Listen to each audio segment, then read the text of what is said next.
wabarakatuh. Hai kakak kelas 3, apa kabar? Semoga semuanya selalu dalam keadaan baik-baik, sehat walafiat, dan dalam keadaan lindungan Allah Subhanahu wa Ta'ala. Kakak level 3, hari ini kita memasuki pertemuan kedua dalam pembelajaran pendidikan agama Islam. Kita masih membahas tentang surah An-Nasr. Sebelum itu mari kita berdoa terlebih dahulu. Bareng-bareng ya. A'udzu billahi minasy syaithanir rajim. Bismillahirrahmanirrahim. Raditu billahi rabba wa bil islami dina wa bi Muhammadin nabiyyan wa rasula. Rabbi zidni ilma warzuqni fahma. Amin ya rabbal alamin. Alhamdulillah, semoga aktivitas hari ini, belajar hari ini diberkahi oleh Allah Subhanahu wa Ta'ala. Selanjutnya, kakak level 3, kita hari ini akan membahas tentang penjelasan surah An-Nas. Kalau kemarin sudah menghafal, kemudian artinya juga dihafalkan, kemudian juga belajar menulis menulis huruf Al-Quran atau menulis huruf Arab untuk melatih untuk membiasakan kita agar bisa menulis dengan tulisan Arab. Dan sekarang kita fokus kepada penjelasan surah An-Nasr dari ayat per ayat. Oke? Jadi tolong perhatikan dengan seksama. Setelah itu kita akan melakukan latihan latihannya menggunakan Google Form. Oke? Siap? Perhatiin ya. Oke, teman-teman kelas 3, ini adalah penjelasan surah An-Nasr. Ayat ke-1. Idza jaa nasrullahi wal fath. Artinya, apabila telah datang pertolongan Allah dan kemenangan. Penjelasannya, dalam tafsir Al-Misbah, kata idza menunjukkan kepastian.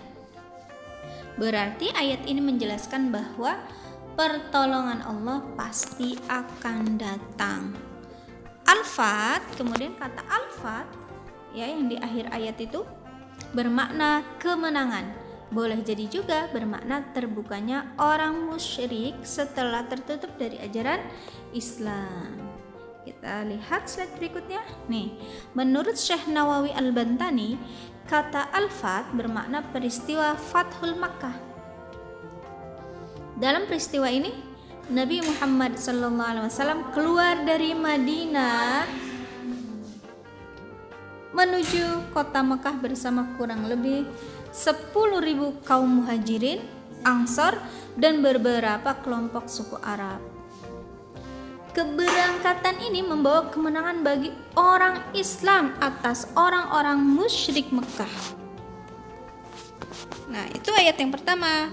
Penjelasan ayat yang pertama. Selanjutnya penjelasan ayat yang kedua. Ayat kedua bunyinya wa ra'aitan nasa yadkhuluna fi dinillahi afwaja. Artinya, dan kamu lihat manusia masuk agama Allah dengan berbondong-bondong. Nah, sebelumnya orang masuk Islam itu satu persatu. Setelah peristiwa Fathul Makkah, orang-orang Makkah masuk Islam dengan berbondong-bondong. Bahkan dari beberapa daerah lain seperti Taif, Yaman, dan Hawazin. Itu ayat kedua. Sekarang ayat yang ketiga. Fasabbih bihamdi rabbika wastaghfir innahu kana tawwaba. Artinya, maka bertasbihlah dengan memuji Tuhanmu dan mohonlah ampun kepadanya, sesungguhnya Dia adalah Maha penerima taubat. Allah Subhanahu wa Ta'ala memerintahkan. Ini kalau ada singkatan SWT dibacanya Subhanahu wa Ta'ala, ya teman-teman. Allah Subhanahu wa Ta'ala memerintahkan kepada kita untuk selalu memuji dan memohon ampunan kepadanya. ketika telah datang pertolongan Allah kepada kita, ya. Kita lihat slide berikutnya. Sesungguhnya, makna dari sesungguhnya, dia adalah maha menerima taubat. Maksudnya Allah Subhanahu wa ta'ala maha menerima taubat orang-orang yang bertasbih dan memohon ampunan. Dia mengampuni, merahmati mereka dan menerima taubat mereka.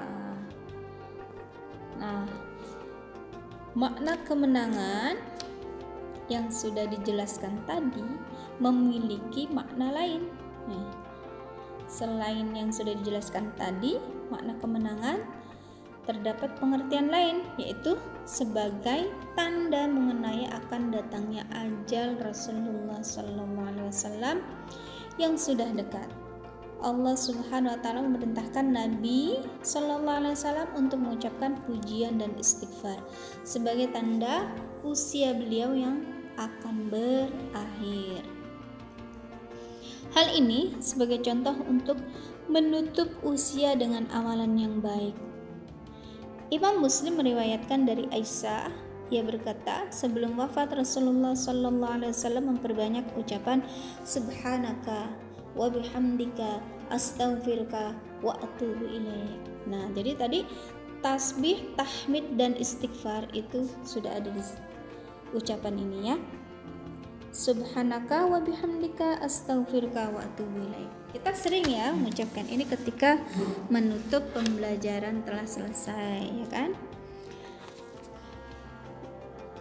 Kemudian Aisyah bertanya, "Ya Rasulullah, untuk apakah kata-kata yang aku dengar tadi? Engkau tidak biasa mengucapkannya." Lalu beliau menjawab, "Telah ditetapkan bagiku sebuah tanda pada umatku, bila aku telah menyaksikannya, aku akan mengucapkan kata-kata tadi. Subhanaka wa bihamdika astaghfiruka wa atubu ilaik." Lalu, kenapa Rasulullah masih memohon ampunan? Padahal dosa-dosa Rasulullah itu sudah diampuni. Rasulullah SAW menganggap bahwa amalan pribadinya sedikit karena begitu besar nikmat yang Allah Subhanahu wa ta'ala berikan kepada beliau.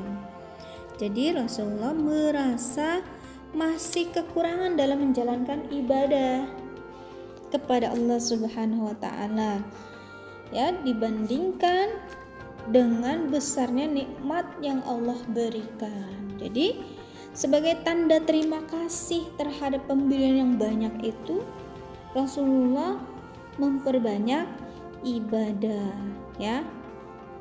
Oleh karena itu Rasulullah masih memohon ampun.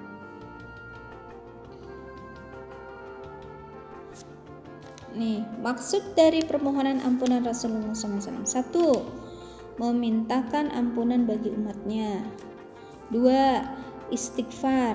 Itu bukan hanya untuk memohon ampunan, akan tetapi untuk beribadah dan menunjukkan sikap rendah hati di hadapan Allah Subhanahu wa ta'ala.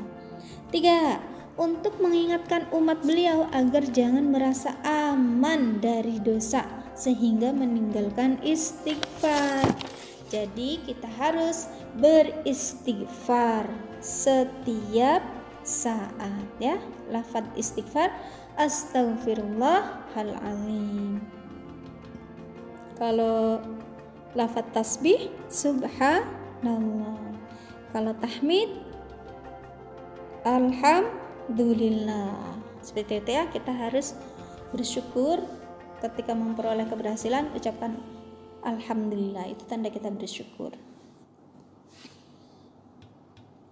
Jadi ada tasbih, tahmid, istighfar, ya. Tasbih subhanallah, tahmid alhamdulillah, istighfar astaghfirullahaladzim. Atau kita ikutin yang sudah dicontohkan oleh Rasulullah, kata-kata yang ini. Subhanaka wa bihamdika astaghfiruka wa atubu ilaik, ya. Perbanyak membaca subhanaka wa bihamdika astaghfiruka wa atubu ilaik. Selanjutnya kesimpulan ya, kesimpulan dari pelajaran surah An-Nasr. 1. Banyaknya anugerah Allah Subhanahu wa taala. 2. Kewajiban bersyukur ketika memperoleh nikmat dengan membaca tasbih, tahmid dan istighfar. Seperti yang dicontohkan oleh Rasulullah, subhanaka wa bihamdika astaghfiruka wa atubu ilaik. Ya. 3. Beristighfar setiap saat. Jadi astagfirullahaladzim, astagfirullahaladzim, astagfirullahaladzim. 4. Tidak boleh sombong ketika memperoleh kesuksesan. Ya. Karena ketika umat Islam memperoleh kemenangan, justru Rasulullah selalu memohon ampunan dengan bertasbih, tahmid dan istighfar. 5. Rendah hati, tidak merasa hebat dari orang lain. Jadi ketika kita memperoleh keberhasilan atau kesuksesan atau kemenangan, kita harus tetap rendah hati, tidak merasa hebat daripada orang lain. 6. Menghindari perilaku bangga ya terhadap diri sendiri, kemudian pesta pora saat memperoleh keberhasilan. Kita boleh ketika memperoleh keberhasilan atau nikmat yang banyak, maka kita harus bersyukur. Tapi bersyukurnya dengan membaca tasbih, tahmid dan istighfar ya. Berasa cukup ya anak-anak ya. Untuk selanjutnya tugasnya mengisi latihan menggunakan Google Form.